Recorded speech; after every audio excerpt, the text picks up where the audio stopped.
Matapos ang ilang taon ng pagiging abala sa iba't ibang proyekto, opisyal na at muling bumalik sa Kapamilya Network si Yasi Pressman sa pamamagitan ng kanyang performance sa ABS-CBN Christmas Special 2025. Ang kanyang pagbabalik ay nagdulot ng kasiyahan at excitement sa mga fans na matagal nang hinihintay ang kanyang muling pakikisalamuha sa Kapamilya shows.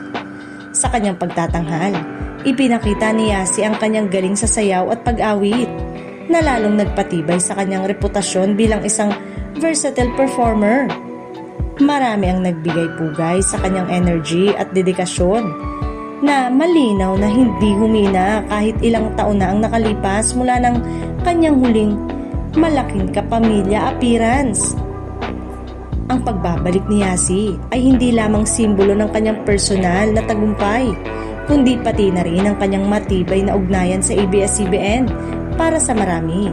Ang kanyang paglahok sa ABS-CBN Christmas Special ay patunay na muling bukas ang pinto ng network para sa kanya at handa siyang makasama sa mga proyekto sa hinaharap. Bukod sa kanyang solo performance, nakasama rin niya ang iba pang kapamilya stars sa special number na lalong nagpasigla sa programang nagbigay din sa diwa ng kanyang kapamilya at Pasko. Ang chemistry niya sa iba pang talent ay muling nagpaalala sa fans kung bakit matagal na siyang paborito sa industriya.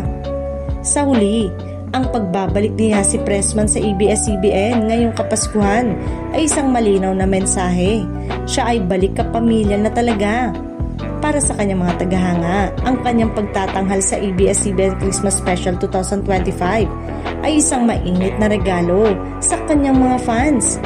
Samantala, inaabangan naman ang kanyang contract signing sa Kapamilya sa mga susunod na araw.